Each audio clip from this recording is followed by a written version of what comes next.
ഇപ്പോൾ സ്ക്രീനിൽ 150 സീറ്റുകളിൽ NDA 70 മഹാഗഠബന്ധൻ ഒരു വലിയ വിജയത്തിലേക്ക് തകർപ്പൻ വിജയത്തിലേക്ക് നിതീഷ് കുമാറിന്റെ നേതൃത്വത്തിൽ NDA നടന്നെടുക്കുകയാണ്. 150 NDA 155 ലീഡ് വീണ്ടും ഉയരുന്നു. 155 NDA 65 മഹാഗഠബന്ധൻ 155 ലീഡ് നില ഉയർത്തുന്നു. ആകെയുള്ള 243-ൽ 225 സീറ്റുകളിലെ ഫലശ്രുതി വരുമ്പോൾ 155 NDA ലീഡ് ചെയ്യുന്നു.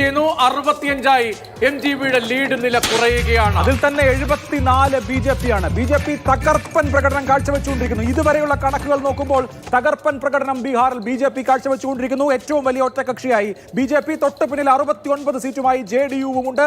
LJP 5 സീറ്റുകളിലും, ഹിന്ദുസ്ഥാൻ ആവാം മോർച്ച 1 സീറ്റിലും, RLM 1 സീറ്റിലും ലീഡ് ചെയ്യുന്നു. അതായത് 74 BJP എന്നുള്ള നിലയിൽ ഏറ്റവും വലിയ ഒറ്റകക്ഷിയായി BJP നിൽക്കുകയാണ്. NDA മുന്നണിയിലെ ഏറ്റവും ഗംഭീരമായ സ്ട്രൈക്ക് റേറ്റ്. 101 സീറ്റിൽ മത്സരിച്ച BJP ഇതാ 77 ലീഡ് ചെയ്യുകയാണ്. 77 101 സീറ്റിൽ മത്സരിച്ച BJP 77 സീറ്റുകളിൽ ലീഡ് ചെയ്തുകൊണ്ടിരിക്കുകയാണ്. JDU 71 101 സീറ്റിലാണ് BJP മത്സരിച്ചത്, 101 സീറ്റിലാണ് JDU മത്സരിച്ചത്. രണ്ടുപേരും മെച്ചപ്പെട്ട പ്രകടനം, അതിൽ കൂടുതൽ മെച്ചപ്പെട്ട പ്രകടനം ഇപ്പോഴത്തെ ട്രെൻഡ് അനുസരിച്ച് BJP ആണ്. BJP 77 സീറ്റുകളിൽ ലീഡ് ചെയ്യുമ്പോൾ 71 സീറ്റുകളിൽ JDU-വും ലീഡ് ചെയ്യുന്നുണ്ട്. മുന്നണിയാകെ മികച്ച പ്രകടനം കാഴ്ചവെക്കുന്നു. ഒരുപക്ഷെ ഇതൊരു ട്രെൻഡായി കരുതാൻ കഴിയുന്ന ഒരു സമയത്തിലേക്ക് വോട്ടെണ്ണൽ തുടങ്ങി ഇപ്പോൾ 1.5 മണിക്കൂറിലെത്തുമ്പോൾ ഒരു പക്ഷേ ഒരു ട്രെൻഡ് എന്ന് പറയാൻ കഴിയുന്ന തരത്തിലേക്ക് പോലും എടുക്കാൻ കഴിയുന്ന സംഖ്യയാണെന്ന് കരുതേണ്ടി വരും. 155, 65, 160 വീണ്ടും ലീഡ് ഉയർന്നു. 160 വലിയ വിജയം. വലിയ ക്ലീൻ സ്വീപ്പിലേക്ക് പോവുകയാണോ? 160 NDA ലീഡ് ചെയ്യുന്നു. 60 മഹാഗഠബന്ധന്റെ ലീഡ് നില ഇടിഞ്ഞിരിക്കുന്നു. യെസ്, വലിയ മുന്നേറ്റം. 160 NDA ലീഡ് ചെയ്യുമ്പോൾ മഹാഗഠബന്ധൻ 60 സീറ്റിൽ മാത്രം.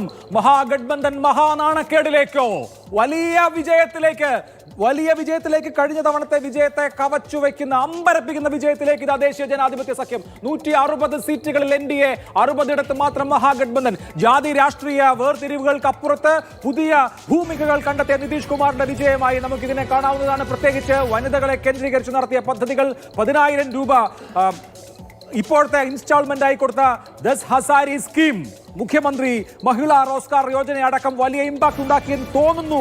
ആദ്യത്തെ ഫലസൂചന അനുസരിച്ച് 160 എന്ന നിലയിൽ വമ്പിച്ച വിജയം നേടുന്നു ഇതാ ദേശീയ ജനാധിപത്യ സഖ്യം. 100 സീറ്റിന്റെ മേൽക്കൈ 160 225 ഫലം പുറത്തു വരുമ്പോൾ, ഫലസൂചന പുറത്തു വരുമ്പോൾ 160 ഏറ്റവും മോശപ്പെട്ട പ്രകടനത്തിലേക്ക് പോവുകയാണോ ഇപ്പോൾ മഹാഗഠബന്ധൻ ബീഹാറിൽ എന്ന ചോദ്യം അത് കൂടുതൽ പ്രബലപ്പെടുന്ന തരത്തിലാണ് ഇപ്പോൾ. 161 BJP ലീഡ് ചെയ്യണം. 101 സീറ്റിൽ മത്സരിച്ച BJP 81 സീറ്റുകളിൽ ലീഡ് ചെയ്യുന്നു എന്നുള്ളത് കൂടി കാണണം. വലിയ വിജയത്തിലേക്ക് നീങ്ങുന്നു NDA. RJD-യുടെ ലീഡ് 50 കുറയുന്നു. 8 കോൺഗ്രസ് ലീഡ് ചെയ്യുന്നു. എന്താണ് സംഭവിച്ചത്? ബീഹാറിൽ പ്രതിപക്ഷത്തിന്റെ ഏറ്റവും ശക്തമായ രാഷ്ട്രീയ മുന്നേറ്റത്തിന് വേദിയാകുമെന്ന് പലരും പ്രവചിച്ച ബീഹാറിൽ ഇതാ ഒരു തൂത്തുവാരിയുള്ള വിജയത്തിലേക്ക് 160 സീറ്റുകളുമായി ഇപ്പോൾ മുന്നേറുന്നു NDA. മഹാഗഠബന്ധൻ 60 താഴ്ന്നു. 62 സീറ്റുകളിൽ ഇപ്പോൾ മഹാഗഠബന്ധൻ ലീഡ് ചെയ്യുകയാണ്. RJD-യുടെ ലീഡ് 50 കുറയുന്നു. അതേസമയം BJP-യുടെ ലീഡ് 81 ഉയരുകയാണ്. 81 ആകെ മത്സരിച്ച 101 സീറ്റിൽ 81 BJP ലീഡ് ചെയ്യുന്നു. ആകെ മത്സരിച്ച 101 സീറ്റുകളിൽ 72 ഇപ്പോൾ JDU ലീഡ് ചെയ്യുന്നു. RJD-യുടെ ലീഡ് 50 താന്നു. കോൺഗ്രസിന്റെ ലീഡ് 8 സീറ്റുകളിലാണ്. ഇടതു പാർട്ടികളുടെ ലീഡ് ഇപ്പോൾ 2 സീറ്റുകളിൽ മാത്രമായി മാറിയിരിക്കുന്നു. 160-62 2 സീറ്റിന്റെ വർധനവ് ഇപ്പോൾ മഹാഗഠബന്ധന്റെ ടാലിയിൽ കാണിക്കുന്നത്. പക്ഷേ 100 സീറ്റിന്റെ ഏറെക്കുറെ വ്യത്യാസം തന്നെയാണ് ഇപ്പോൾ ഫലസൂചനകൾ പുറത്തു വരുന്നത്. 160-62 എന്താണ് ഇപ്പോഴത്തെ ചിത്രം. 81 സീറ്റിൽ ഇപ്പോൾ BJP ലീഡ് ചെയ്യുകയാണ്. ഏറ്റവും വലിയ ഒറ്റകക്ഷി BJP തന്നെയായിരിക്കും ബീഹാറിൽ ഇക്കുറി എന്നത് സൂചിപ്പിക്കുന്ന ഫലസൂചന തന്നെയാണ് വരുന്നത്. 80-ലധികം സീറ്റുകളിൽ ഇപ്പോൾ BJP ലീഡ് ചെയ്യുന്നു. 81 സീറ്റുകളിൽ BJP ലീഡ് ചെയ്യുന്നു. JDU 72 സീറ്റുകളിൽ ലീഡ് ചെയ്യുന്നു. P. ബസ്തുണ്ട് ഡൽഹിയിൽ നിന്ന് വിവരങ്ങളുമായി. ബസ്ത്, ഒരു ട്രെൻഡായി എടുത്തൂടെ? ഇപ്പോൾ 9:32 സമയം. പോസ്റ്റൽ ബാലറ്റുകൾ ഉൾപ്പെടെ 1.5 മണിക്കൂർ, EVM മെഷീനിലേക്ക് വോട്ടെണ്ണൽ കടന്നിട്ട് 1 മണിക്കൂർ.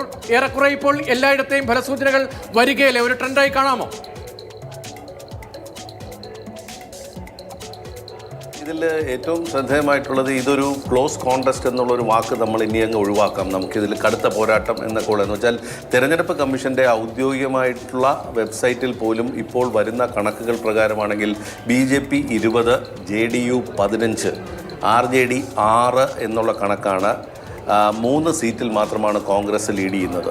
LJP 3 സീറ്റിൽ ലീഡ് ചെയ്യുന്നുണ്ട്. അപ്പോൾ ഇതൊരു dozen look like close contest. ഇതൊരു ക്ലോസ് കോൺടെസ്റ്റ് അല്ല. ഈ നേരത്തെ നമ്മൾ ചർച്ച ചെയ്യപ്പെട്ടതിനപ്പുറത്തേക്ക് പോയിട്ടൊരു വലിയ തോതിലുള്ള നിതീഷ് കുമാർ അനുകൂലമായ ഒരു തരംഗമോ എന്തോ അവിടെ ഉണ്ട് എന്നുള്ള സൂചനയാണുള്ളത്. പല മണ്ഡലങ്ങളിലും ആദ്യ റൗണ്ടിൽ തന്നെ 2000-ന് പുറത്താണ് BJP NDA സ്ഥാനാർത്ഥികളുടെ ലീഡ് നില എന്നുള്ളത് കൂടി നമുക്ക് ഔദ്യോഗികമായി ഇലക്ഷൻ കമ്മീഷന്റെ സൈറ്റിൽ നോക്കിയാൽ മനസ്സിലാക്കാൻ കഴിയുന്നു. പട്ന സാഹിബ് പോലുള്ള ചില കേന്ദ്രങ്ങളിൽ കോൺഗ്രസ് മുന്നിട്ട് നിൽക്കുന്നു എന്നുള്ളത് സത്യം തന്നെയാണ്. പക്ഷേ മറ്റ് സ്ഥലങ്ങളിലൊക്കെ തന്നെ 2000-ലധികമാണ് ആദ്യ റൗണ്ടിൽ തന്നെ ലീഡ് നില എന്നുള്ളത് ഒരു ചെറിയ കാര്യമല്ല. അങ്ങനെയാണെങ്കിൽ വലിയ തോതിലുള്ള ഒരു അനുകൂലമായ വികാരം NDAക്കും നിതീഷ് കുമാറിനും അനുകൂലമായി വരുന്നു. നരേന്ദ്രമോദിയുടെ പ്രഭാവവും ഒരു ഘട്ടത്തിൽ എവിടെയോ NDAക്ക് അനുകൂലമായ തരത്തിലേക്ക് മാറിയിട്ടുണ്ട് എന്നുള്ളതാണ്. പല സ്ത്രീ വോട്ടർമാരുടെയും പ്രതികരണം എന്ന് പറയുന്നത് ഒരു ഘട്ടത്തിൽ മോദിയിലേക്ക് പുതിയ വിവരങ്ങൾ അപ്ഡേറ്റ് ചെയ്യപ്പെടുമ്പോൾ ബാലഗോപാൽ കൂടി നൽകുന്ന വിവരങ്ങൾ വസന്ത് നൽകിയ വിവരങ്ങളോട് കൂട്ടിച്ചേർത്താൽ BJPയുടെ ട്രെൻഡാണ് ബീഹാറിൽ എന്ന് ഏറെക്കുറെ ഉറപ്പിക്കാൻ കഴിയുന്ന ഫലസൂചനകൾ ആദ്യ റൗണ്ട് വോട്ടെണ്ണൽ പലയിടത്തും പൂർത്തിയാകുമ്പോൾ വരികയാണ്. പല മണ്ഡലങ്ങളിലും ഒന്നാം റൗണ്ട് വോട്ടെണ്ണൽ കഴിഞ്ഞപ്പോൾ NDA സ്ഥാനാർത്ഥിക്ക് 1500-നും 2000-നും ഇടയിൽ ലീഡുണ്ട്. ആദ്യ റൗണ്ടിൽ 1500-നും 2000-നും ഇടയിൽ പല മണ്ഡലങ്ങളിലും ലീഡുണ്ട് എന്ന് പറയുമ്പോൾ മികച്ച വിജയത്തിലേക്ക് പലയിടത്തും പോകുന്നു എന്നത് തന്നെയാണ് സൂചിപ്പിക്കുന്നത്. BJP 25-ത്ത്, JDU 16-ത്ത്, RJD 10-ത്ത്, Lok Janshakti party 5-ത്ത്, Congress 3-ത്ത്. ഇതാണ് തെരഞ്ഞെടുപ്പ് കമ്മീഷൻ ഔദ്യോഗികമായി നൽകുന്ന വിവരം. അക്കാര്യമാണ് നേരത്തെ P. ബസും സൂചിപ്പിച്ചത്.